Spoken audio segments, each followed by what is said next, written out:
Baik, shalom. Halo. Selamat pagi semua. Apa kabar? Luar biasa. Luar biasa dahsyat di dalam Tuhan. Amin ya. Selamat datang juga Mbak Burini dan Pak Yopi yang baru datang dari Jakarta. Luar biasa perjalanannya dari kota ke kota ya. Temu teman-teman lama Mbak Tuhan di seluruh Jawa. Ya, hari ini kita mau belajar mengenai berbicara mengenai keluarga Kristen ya, menurut Alkitab ya, menurut firman Tuhan. Ya, kita memang sebelum kita bertobat kita hidup di dalam dosa ya. Kita hidup di dalam ketidakmengertian dan kita tabrak sana tabrak sini, tahu-tahu kita sudah melakukan dosa. Bahkan di masa-masa yang seharusnya kita benar ya, sampai kita membangun keluarga.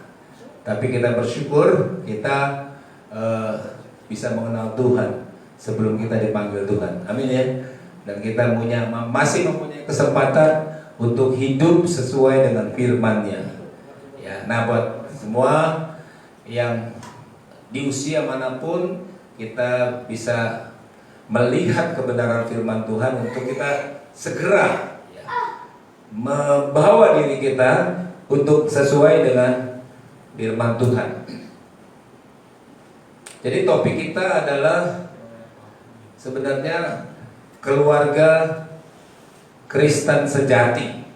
Nah, untuk berbicara mengenai keluarga Kristen ini, Bapak Ibu kasih Tuhan, kita akan mulai dari awal sebelum kita membangun keluarga. Ya. Makanya judulnya subnya itu menjadi pacaran, pernikahan, dan keluarga Kristen. Jadi bagaimana kata firman Tuhan dan bagaimana terang firman Tuhan mulai kita mulai mau membangun sebuah keluarga ya, atau menjadi keluarga Kristen sejati. Ya tentunya kalau bicara keluarga kan mulai dari pacaran ya, hubungan hubungan pergaulan ya, pergaulan muda-mudi, lalu menjadi pacaran atau tunangan. Sebenarnya kita nggak ada pacaran, ada tunangan, tapi ya udahlah kita pakai bahasa yang bisa dimengerti lah, gitu ya. Jadi ada pacaran atau tunangan, lalu nanti persiapan pernikahan dan membangun keluarga yang sesuai dengan firman Tuhan. Nah kita mulai dari membaca firman Tuhan dari Kejadian pasal. Di sini kita akan lihat konsep Tuhan membangun sebuah keluarga. Kejadian 2 pasal 18 ayat 24 ya. Jadi ayat ini menjadi dasar kenapa Tuhan membangun sebuah keluarga. Dikatakan demikian, Kejadian pasal 2 18-24, Tuhan Allah berfirman, tidak baik kalau manusia itu seorang diri saja. Aku menjadikan penolong baginya yang sepadan dengan dia ya. Lalu Tuhan Allah membentuk dari tanah, ditulisin ya, segala binatang hutan dan segala burung di udara, dibawanya lah mereka kepada manusia itu untuk melihat bagaimana ia menamainya dan seperti mana ia diberikan, seperti nama yang diberikan manusia itu kepada tiap-tiap makhluk yang hidup. Demikianlah nanti nama makhluk itu. Dan manusia itu memberi nama kepada segala ternak, kepada burung di udara dan kepada segala binatang hutan, tetapi baginya sendiri ia tidak menjumpai penolong yang sepadan dengan dia. Lalu Tuhan Allah membuat manusia itu tidur nyenyak. Dan ketika ia tidur, Tuhan Allah mengambil salah satu dari rusuk dan daripadanya lalu menutup tempat itu dengan daging. Dan dari rusuk yang diambil Tuhan Allah dari manusia itu, dibangunnyalah seorang perempuan. Lalu dibawa kepada manusia itu. Lalu berkata manusia itu, inilah dia, tulang dari tulangku dan daging dari dagingku. Ia akan dinamai perempuan sebab ia diambil dari laki-laki. Sebab itu seorang laki-laki akan meninggalkan ayahnya dan ibunya dan bersatu dengan istrinya, sehingga keduanya menjadi satu daging. Ya, ini satu bagian firman Tuhan. Saya langsung bagikan lagi supaya bisa langsung menjelaskan kebenaran firman Tuhan ini. Kejadian 1 ayat 26 sampai 28 dikatakan, berfirmanlah Allah, baiklah kita menjadikan manusia menurut gambar dan rupa kita, supaya mereka berkuasa atas ikan-ikan di laut dan burung-burung di darat dan atas ternak dan atas seluruh bumi dan atas segala binatang melata yang merayap di bumi. Maka Allah menciptakan manusia itu menurut gambar Allah diciptakanlah dia, laki-laki dan perempuan. Diciptakan mereka, lalu Allah memberkati mereka, lalu Allah berfirman kepada mereka, beranak cuculah dan bertambah banyaklah, penuhilah bumi dan taklukkanlah itu, berkuasalah atas ikan-ikan di laut dan burung-burung di udara dan atas segala binatang yang merayap di bumi. Nah, dua kebenaran firman Tuhan ini, Bapak Ibu kasih Tuhan, ini berbicara tentang kenapa Allah membangun sebuah keluarga. Ya, menciptakan manusia, dan lalu Tuhan melihat manusia tidak baik seorang diri saja, dan lalu Tuhan memberikan seorang penolong, jadilah keluarga. Dan Tuhan punya rencana yang luar biasa melalui keluarga ini. Jadi Bapak Ibu kasih Tuhan, perlu kita catat, Allah mempunyai rencana yang besar atas keluarga. Dan itu bisa kita katakan Allah mempunyai rencana yang besar atas keluarga kita. Amin. Jadi Allah punya rencana atas keluarga kita. Kita yang sudah menjadi keluarga, atau kita yang akan mau menjadi keluarga, saya mau ingatkan, saya mau katakan, Bapak Ibu kasih Tuhan, Allah punya rencana yang besar. Amin. Ya. Ada rencana Allah untuk keluarga kita masing-masing. Jadi keluarga kita atau keluarga yang akan kita bentuk itu bukan milik kita. Itu adalah milik Tuhan, karena segala sesuatunya, inisiatifnya, ciptaannya, dan semua dari Tuhan. Dan tentunya untuk Tuhan. Jadi kita harus clear di sini bahwa kita menjadi sebuah keluarga karena rencana Tuhan, karena Tuhan yang bangun, karena Tuhan yang bentuk, dan untuk Tuhan. Tapi kita juga banyak lihat ya, gak bisa dipungkiri banyak keluarga-keluarga yang tidak hidup untuk Tuhan. Nah itu nanti kita lihat konsekuensinya. Keluarga yang tidak dipersembahkan untuk Tuhan. Tapi kita ingat kembali bahwa kita diciptakan, dibangun, dan dibentuk, dijadikan oleh Tuhan menjadi sebuah keluarga karena Tuhan dan untuk Tuhan. Ini harus clear, benar-benar harus clear. Harus jadi di dalam hati kita. Ya, jadi pegangan hidup kita. Kita bukan, keluarga kita bukan milik kita, keluarga kita miliknya Tuhan. Dan kita harus berupaya dan membawa sedemikian rupa di keluarga kita ini kepada Tuhan. Amin. Nah, yang kedua, Bapak Ibu kasih Tuhan, Allah menciptakan keluarga supaya keluarga-keluarga ini bisa merepresentatifkan, bisa menunjukkan peran dan fungsinya Allah dalam keluarga. Maka dikatakan dalam ayat yang tadi kita baca, berkuasalah. Ya. Jadi ada wibawa, ada otoritas, ada kuasa yang diberikan kepada kita, ada mandat untuk memerintah. Jadi keluarga-keluarga ini di dalam Tuhan atau keluarga ilahi itu diberi mandat untuk memerintah, diberi mandat untuk berkuasa. Sebenarnya kalau setiap keluarga memahami ini, ya, wah, satu keluarga aja udah bisa mempengaruhi satu kota. Amin.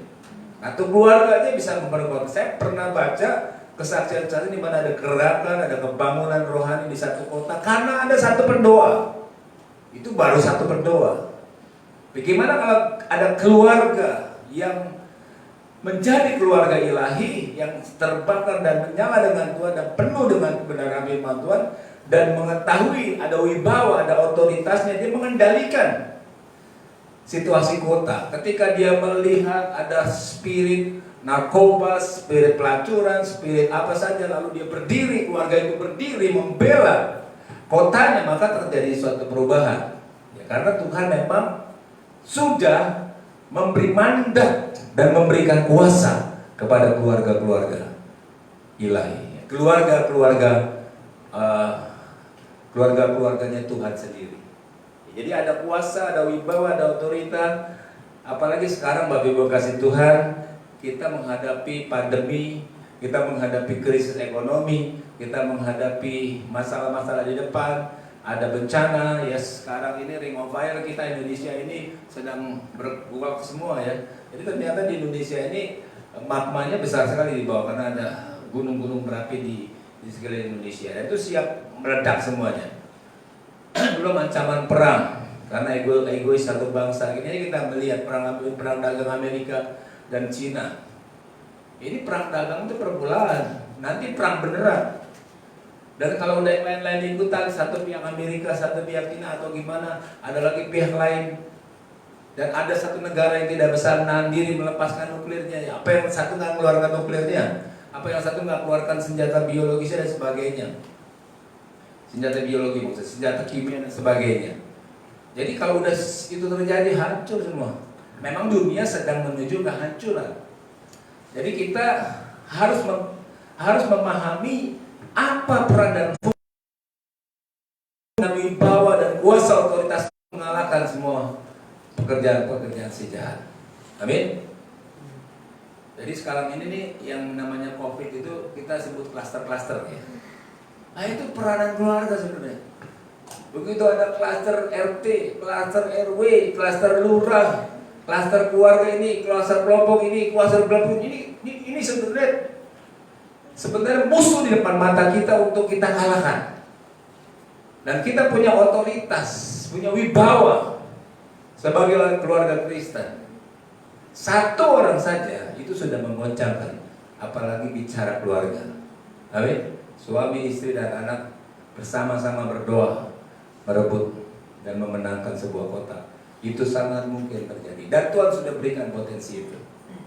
Ya, karena Tuhan menciptakan keluarga supaya, ya saya perjelas di garis bawahi, supaya mereka berkuasa. Jadi kita bukan jadi keluarga yang diatur, dikendalikan oleh dosa, oleh keadaan-keadaan buruk, bukan. Kita keluarga yang mengatur dan mengendalikan itu semua. Ya, kita nggak perlu ikut terpapar, ikut rebah di bawah kekuatan dosa, di bawah kekuatan keburukan, keduniawian dan sebagainya. Ya, justru kita bisa berdiri sebagai keluarga orang percaya di tengah-tengah situasi itu. Nah, ini tujuan Allah menciptakan keluarga. Lalu kita lihat lagi bahwa Allah menciptakan keluarga itu untuk memenuhi bumi. Maka dikatakan beranak cuculah dan penuhilah bumi. Ya, jadi Allah menginginkan memang bumi ini penuh dengan ciptaan Tuhan, penuh dengan keturunan-keturunan ilahi.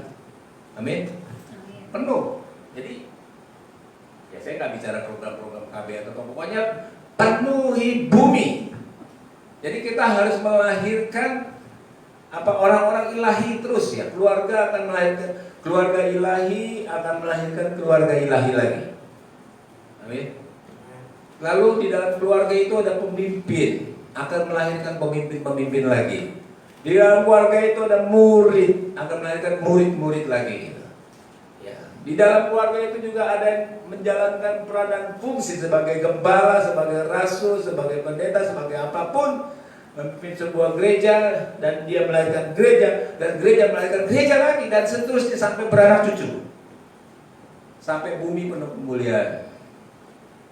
Jadi kalau kita lihat tujuan Allah, jadi di dalam satu kota, di dalam satu daerah memang kita harus penuhi dengan keturunan-keturunan ilahi. Ya, kita perlu jangkau mereka menjadi percaya, kita perlu jangkau mereka menjadi keluarga ilahi, dan akhirnya melahirkan keluarga ilahi lagi. Akhirnya ya saya sangat percaya dengan namanya sebuah transformasi.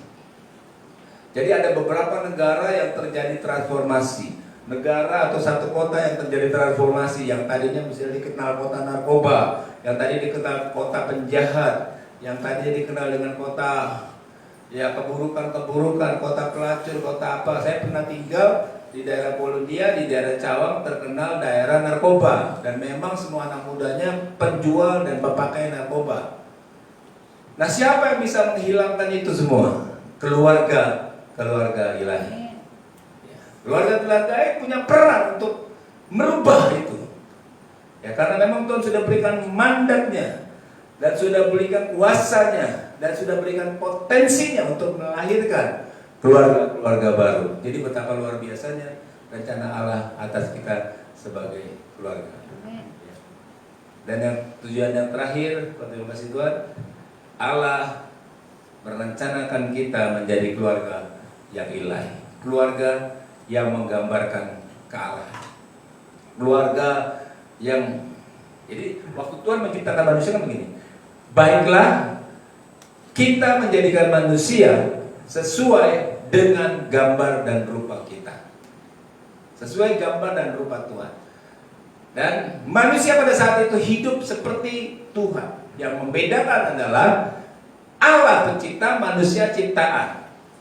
Keterbatasannya hanya di situ. Tapi semuanya sama dengan Tuhan. Lalu manusia jatuh dalam dosa dan hilanglah kemuliaan Allah itu. Tapi rencana Allah tidak bisa digagalkan, dan Dia berikan anak yang tunggal untuk memulihkan itu. Jadi di mata Tuhan, manusia dan keluarga itu adalah keluarga ilahi. Dan kita bersyukur ketika kita mengenal Tuhan, ketika kita menjadi percaya, hidup pribadi kita dipulihkan, dan akhirnya ke keluarga kita. Karena kita berkata, satu orang diselamatkan, seisi rumah diselamatkan. Ya, itu bukan hanya keluarga inti, tapi bisa sampai keluarga-keluarga turunan-turunan. Karena Tuhan paling suka bicara tentang generasi ke generasi. Makanya orang yang hidup di dalam Tuhan, hidup takut akan Tuhan, berkatnya sampai ke generasi keempat. Tapi orang yang tidak mengasihi Tuhan, tutupnya sampai generasi 7 gitu. Bisa seperti itu gitu. Nah, jadi Allah sudah merencanakan buat kita menjadi keluarga ilahi. Jadi kita keluarganya Allah, keluarga ilahi, keluarga yang hidup dengan kebenaran firman Tuhan, keluarga yang hidup dengan kuasa Tuhan. Ya, keluarga yang berdiri dan berfungsi untuk menjalankan perintah-perintah Tuhan. Amin. Itulah kita sebagai keluarga. Ya, jadi kita clear dulu dengan tujuan Allah. Nah, sekarang kita berbicara bagaimana membangun dan membentuk keluarga ilahi itu. Nah, kalau bicara untuk membangun dan membentuk keluarga ilahi, nanti kan kita harus berbicara bagaimana memulainya, bagaimana menjalaninya, dan bagaimana menyelesaikannya menjadi keluarga yang tetap ilahi sampai selesai. Nah, kita akan mulai dari yang paling gampang kita deteksi adalah pergaulan. Pergaulan muda-mudi. Ya. Jadi itu persiapannya.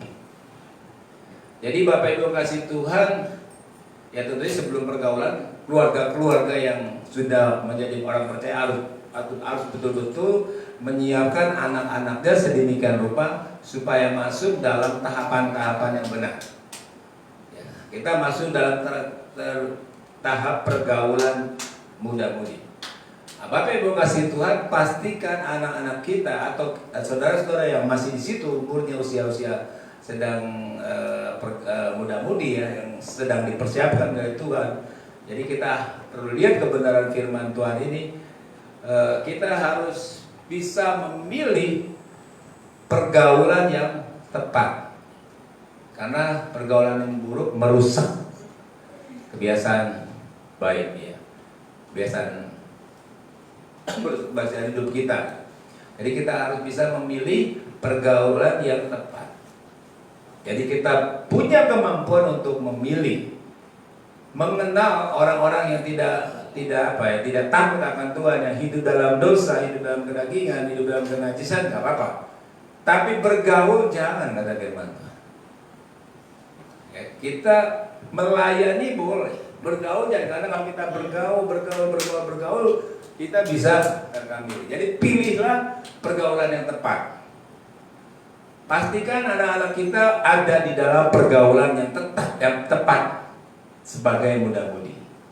Ini yang sedang dipersiapkan Tuhan ke sana. Yang kedua, kalaupun nanti dalam pergaulannya ada orang-orang yang kita sukai, ada orang-orang yang kita senangi, atau ada kita menyukai dan menyenangi pasangannya, ya baik perempuan maupun laki-laki, ya, dan masuk ke dalam pacaran, nah pastikan kita mengawalnya, atau kita yang masih muda, pastikan kita di dalam terang firman Tuhan supaya nggak salah. Karena iblis sudah main di sini.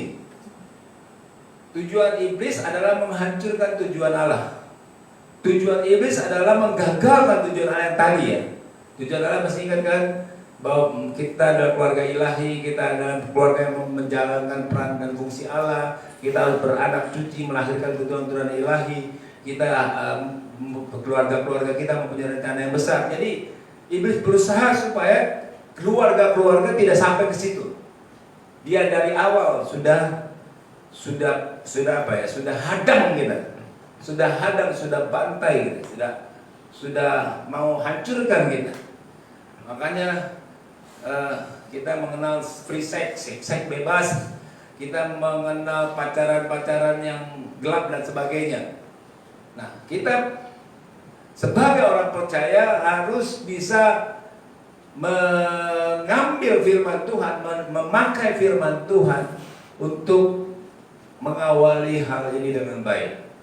Ya, buat adik-adik yang sedang sana, nah, mari kita lihat ayatnya yang berbicara sangat tegas dan sangat keras, ya, untuk orang-orang yang sudah masuk di dalam pergaulan muda-mudi yang agak serius, atau kita sebut sebagai pacaran, ya, yang nanti akan ke pertunangan. Dikatakan gini, dalam 2 Korintus pasal 6 ayat 14 sampai 16 ada satu prinsip yang kita harus pegang, baik orang tua maupun anak-anaknya.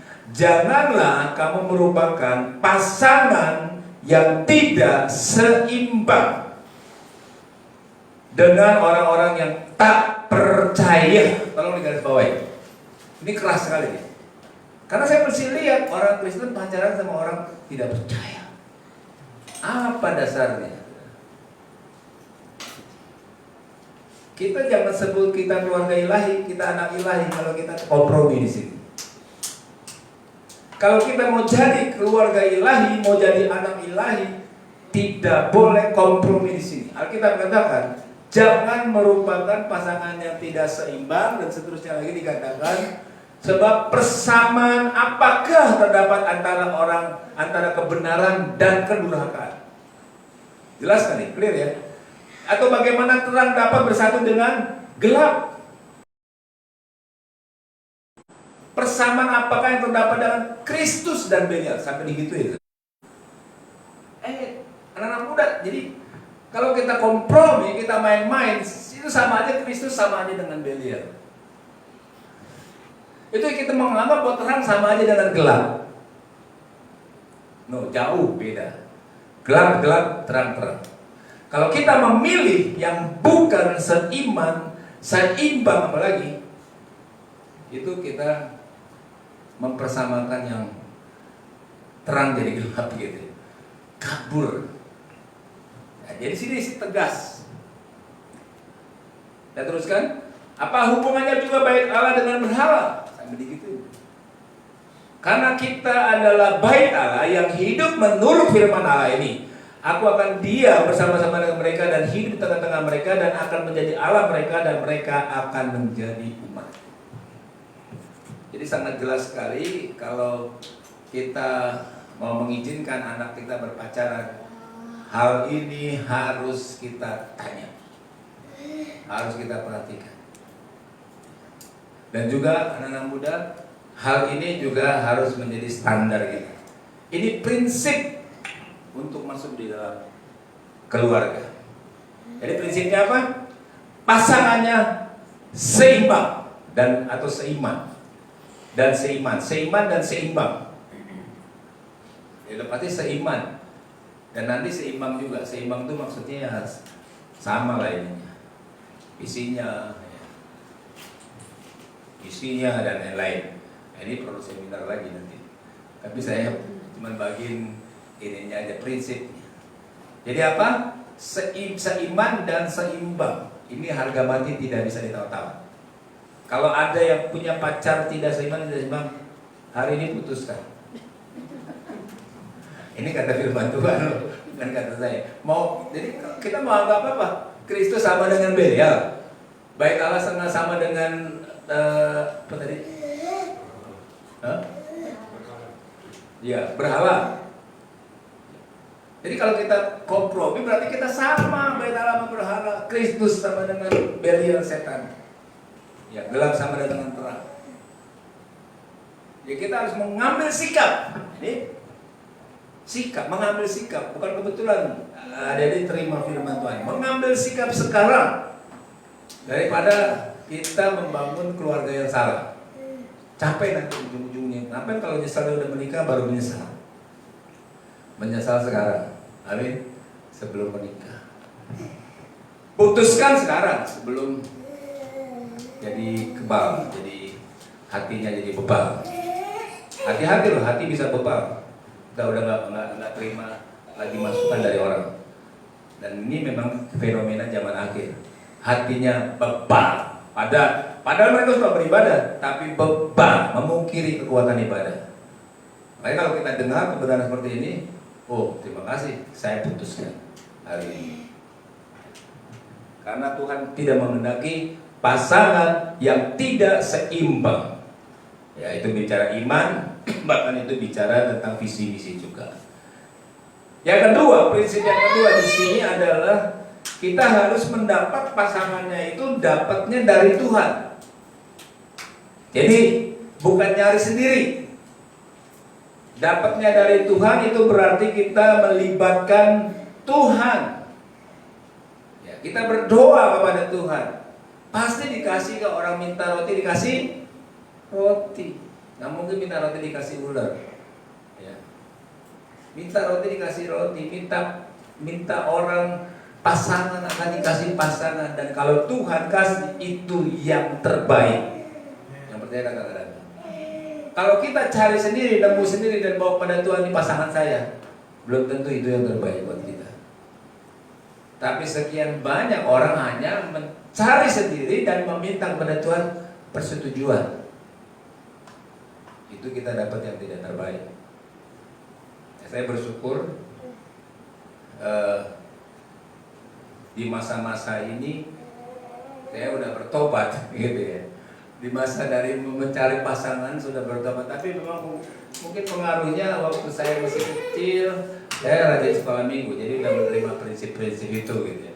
Sehingga sebelum saya masuk di dalam pelayanan pun saya sudah punya prinsip. Tapi sudah lahir baru sih, tapi belum pelayanan, belum sungguh-sungguh. Sudah punya prinsip saya begini, saya nggak mau ganti-ganti pacar. Itu prinsipnya masih muda, umur 15 tahun. Saya mau kalau punya pacar langsung terus sampai menikah. Itu doa saya, umur 15 tahun. Belum pelayanan. Sudah begitu gitu saya punya prinsip. Karena saya lihat orang-orang ganti-ganti cuma buat permainan, nggak damai saya lihat. Ya mungkin saya udah bertobat sejak SMP, jadi ada perasaan-perasaan seperti itu ya. Udah lahir baru sejak SMP, walaupun belum bertumbuh, tapi ada perasaan seperti itu. Dan doa saya dijawab. Jadi saya tidak pernah pacaran dengan yang lain. Ya, sekali ketemu Ibu Evelyn ya udah itu jadi istri gitu ya. Dan tidak pernah mendoakan, maksudnya yang waktu pun belum bertobat juga ya, mendoakan minta supaya bawa Tuhan ini Tuhan gitu, nggak pernah. Ada beberapa orang yang wanita yang ngirim surat, senang nggak suka, saya nggak respon. Ya karena memang di samping Karena saya waktu itu dari sejak pas masuk pelayanan saya radikal banget. Tapi saya bilang begini, Tuhan kalau bisa saya seperti Kristus, tidak menikah. Oh. Tapi ternyata udah umur 30, oh kayaknya menikah Tuhan gitu. Jadi saya 30 membuka diri, 33 baru menikah. Ya, tapi di bawah 30 saya radikal, nggak mikirin kayak gitu ya, karena pelayanan dulu lupa, kira-kira gitu. Ya, jadi saya mengenal prinsip ini, kalaupun masuk, akhirnya saya melibatkan Tuhan, ya, dan ya bersyukurnya kita ada pemuritan ya, kita ada penatua dan pemimpin yang mengembalakan. Jadi kami melibatkan pembimbing yang adalah pembimbing murid kita, pemuritan kita, dan juga gembala yang adalah pemimpin gereja kita. Itu indah, itu manis. Kalau kita salah kita diingetin ya, kalau kita jatuh kita ditegur, kita disiplin, dilatih. Jadi prosesnya bagus, prosesnya dalam kekudusan, prosesnya di dalam pimpinan dan penyertaan Tuhan, dan waktu pernikahannya pun jadi bagus. Maka kita akan masuk dalam pernikahan yang kudus. Itu enaknya luar biasa. Jadi pacaran itu prinsipnya seimbang, ya, seiman, lalu dapat dari Tuhan, melibatkan Tuhan melalui pembimbing, melalui penggembala, dan terus menjaga kekudusan sampai pernikahan. Tidak ada kompromi dalam hal itu.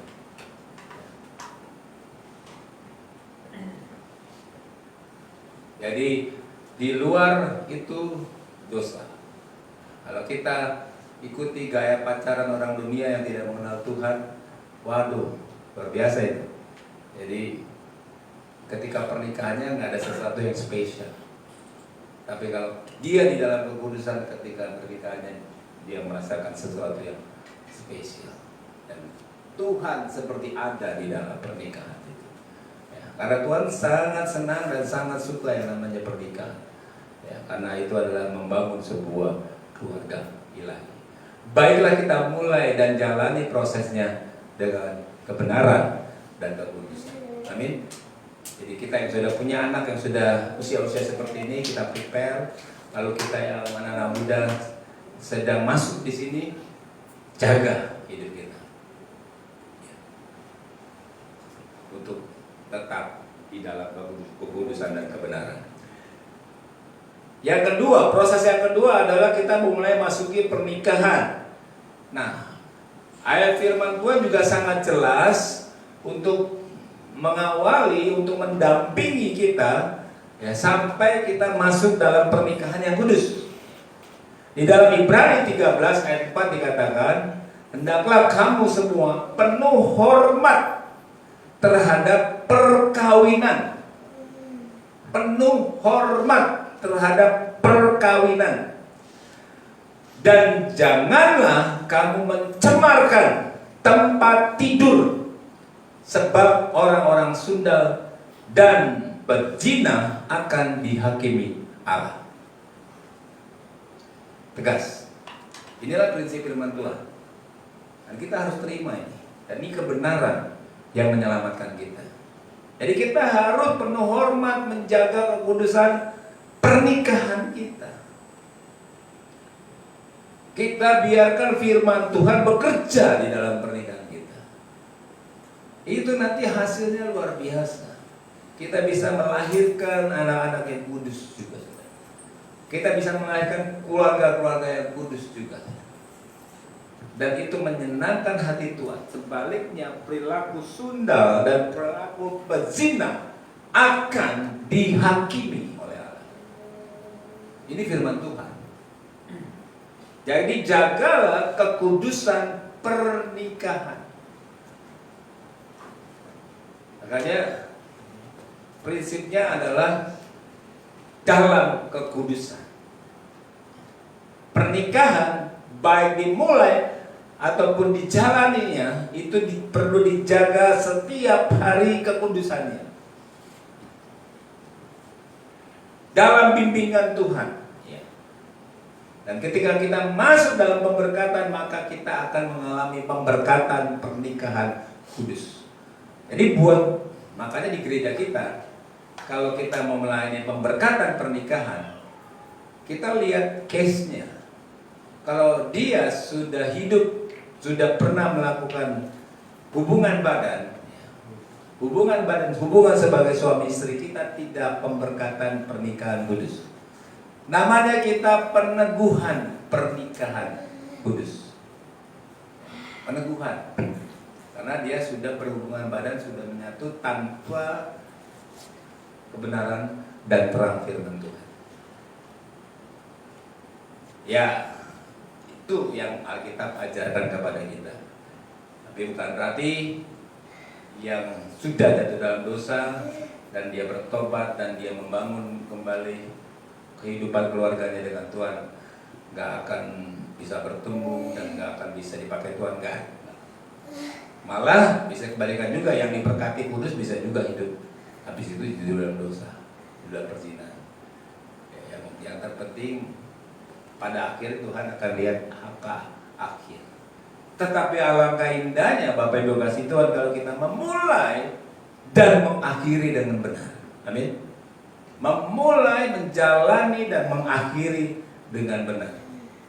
Jadi itu kita perlu jaga. Ya, saya bersyukur dalam proses pacaran, pranikah sampai pernikahan Kristen kami, ya saya dengan istri bisa menjaga kekudusan itu. Kita sama-sama menjaga. Kalau bicara daging, wah, bisa aja kalau kita mau ikuti daging. Ada banyak situasi dan kesempatan untuk mengikuti keinginan daging. Tapi karena kita punya prinsip menjaga kekudusan pernikahan, nggak ada. Boleh tanya, ya ada siapa pernah raba-raba sentuh-sentuh sampai pernikahan? Ya, agak sedikit vulgar ya. Nah, maksudnya biar tahu. Karena apa? Kita jaga kekudusan. Jadi ya bukan negatif apa sih? Kekurangannya apa? Nanti pas udah menikah jadi kayak orang bodoh gitu. Nggak tahu apa-apa gitu ya, nggak apa-apa, nanti kita tahu sendiri gitu kan. Jadi kita tidak pikirkan yang kayak gitu-gitu. Bukannya kalau mau diikutin bisa, namanya daging ya. Tapi kami punya prinsip untuk menjaga pernikahan kudus sampai pemberkatan kudus dan sampai waktunya. Nah, nanti kalau belajar seks dalam keluarga Kristen pernikahan, ada lagi seminarnya itu. Jadi cuma prinsip-prinsip aja untuk masuk ke dalam pernikahan kudus. Amin. Jadi kita tahu harus menggunakan firman Tuhan. Yang paling penting adalah memulai dan masuk dalam pernikahan dan pemberkatan kudus. Itu kita harus jaga. Itu kita harus bilang berulang-ulang ke anak kita. Itu harus kita juga sebagai anak muda harus jaga prinsip itu.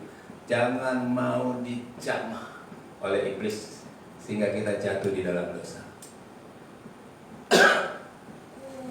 Tetap pegang kebenaran ini untuk kita bisa masuk di dalam pernikahan yang kudus.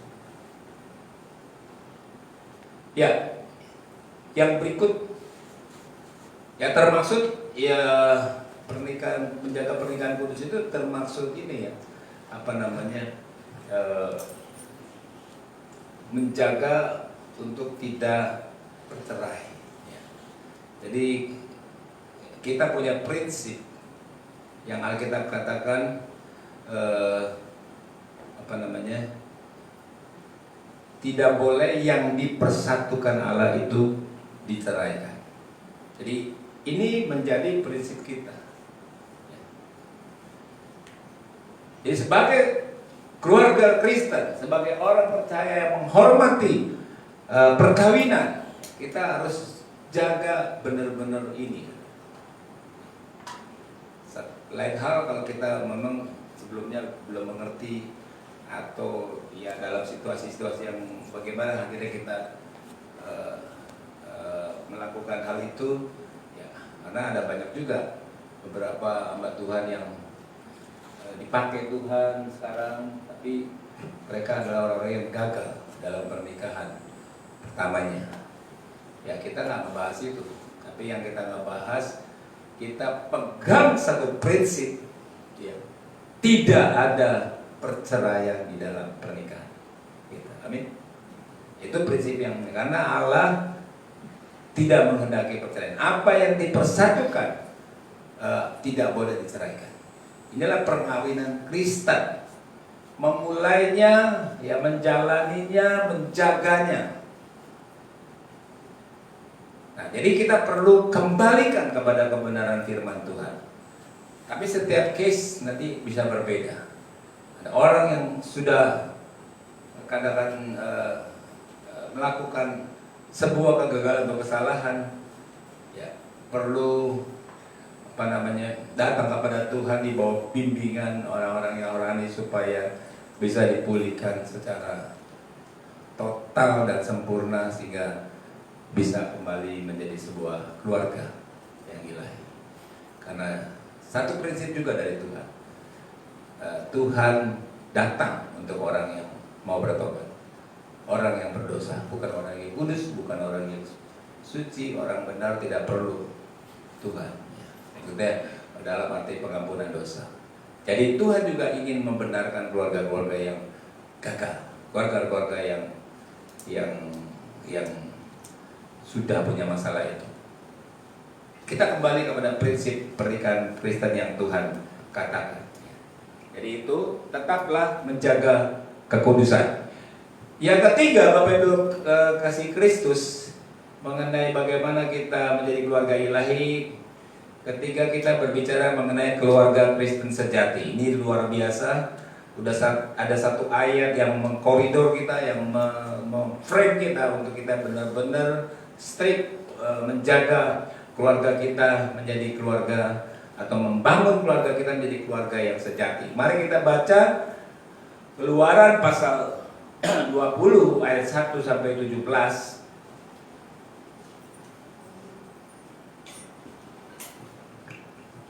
Dikatakan demikian, lalu Allah mengucapkan segala firman ini, Akulah Tuhan Allahmu yang membawa engkau keluar dari tanah Mesir dan tempat perbudakan. Ini firman Tuhan kepada bangsa Israel dan pada keluarga-keluarga Israel pada saat itu. Dikatakan, janganlah ada padamu Allah lain di hadapanku. Jangan membuat bagimu patung yang menyerupai apapun yang ada di langit atau atas, atau yang ada di bawah bumi, atau yang ada di dalam air di bawah bumi. Jangan sujud menyembah kepadanya, atau beribadah kepadanya. Sebab aku Tuhan Allahmu adalah Allah yang cemburu, yang membalaskan kesalahan bapa kepada anak-anaknya. Perhatikan, kesalahan bapa pada anak-anaknya, keturunan ketiga dan keempat dari orang-orang yang membenci aku. Jadi ini tegas disampaikan kepada keluarga, janganlah ada sesuatu lain yang mengambil perhatian kita kepada Tuhan. Nah, sekarang di dunia modern ini banyak sekali yang mau menarik keluarga-keluarga kita, suami, istri, dan anak-anak kita kepada sesuatu yang lain yang bukan kepada Tuhan. Ketertarikannya jadi ke situ. Gitu. Jadi kalau disanding ibadah atau itu, ya, pemuritan atau itu ya saya nggak tahu, masing-masing terjebakkan aja. Ya. Mau persekutuan atau itu, ya itu yang dipilih. Allah cemburu. Jadi kalau garis bawahi, Allah cemburu. Baiklah kita membangun keluarga ilahi yang strict di sini. Jangan ada yang dapat mengikat kita selain Allah. Jangan ada yang membuat kita tertarik selain Allah. Yang perlu diperhatikan lagi, Bapak Ibu kasih, komitmen kita bukan kepada gembala, bukan kepada pembimbing, bukan kepada orang yang kita segani, kepada Tuhan sendiri.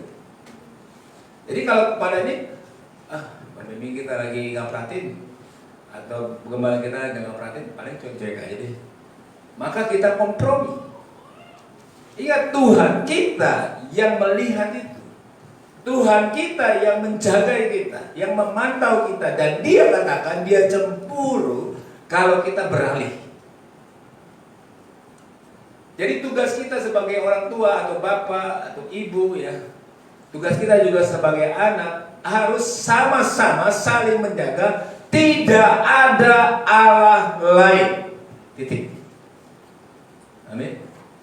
Allah lain bisa uang, Allah lain bisa game, Allah lain bisa hobi, Allah lain bisa olahraga, Allah lain bisa kuliner, Allah lain bisa handphone,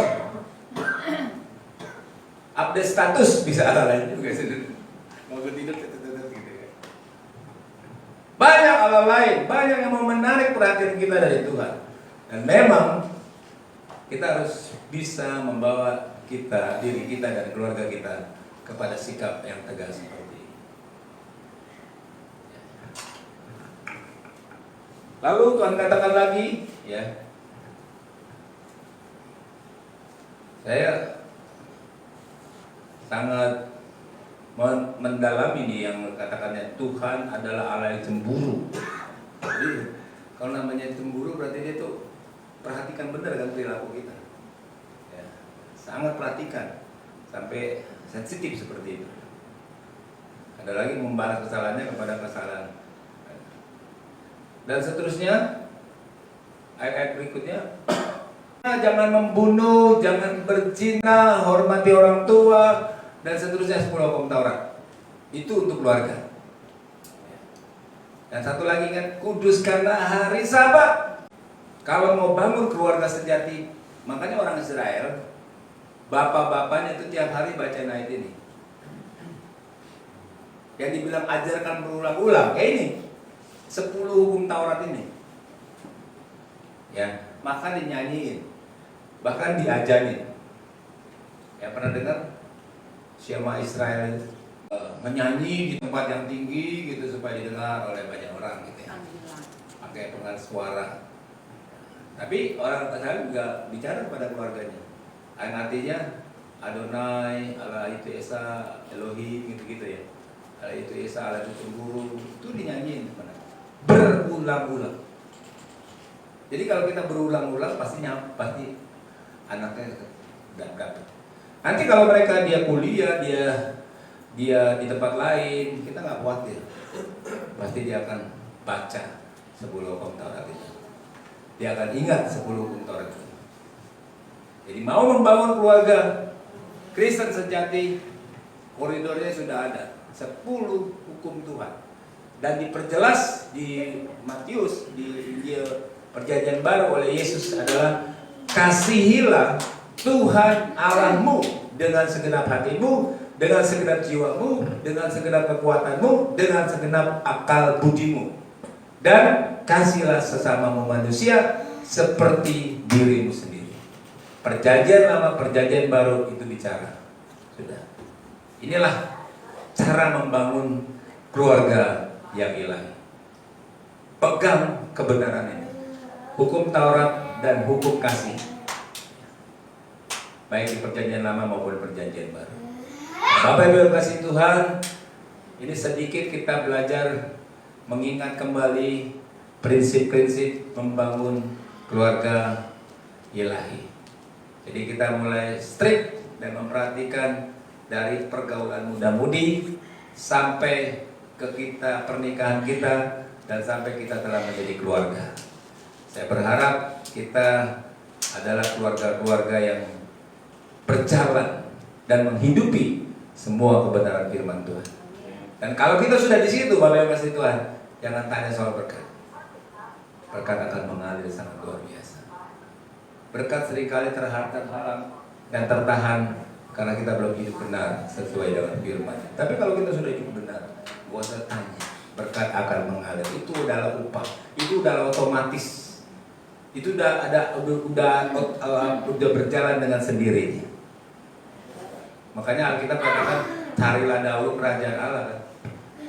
Dan kebenarannya, maka semua akan ditambahkan. Tapi saya juga heran sampai sekarang ini orang cari yang tambahannya, bukan cari yang kerajaannya, cari tambahannya. Tambahannya dicari-cari nggak dapat, kejar-kejaran, kejar-kejaran dengan tambahan. Akhirnya kerajaan Allah juga nggak dapat. Tapi kalau kita dapatkan kerajaannya, kebenarannya, tambahan itu atau berkat berlimpah itu mengejar kita, mengikuti kita, nomplok kita. Pastikan kita hidup menjadi sebuah keluarga yang berjalan dalam kebenaran firman Tuhan. Tuhan berkati kita semua. Haleluya. Mari kita berdoa.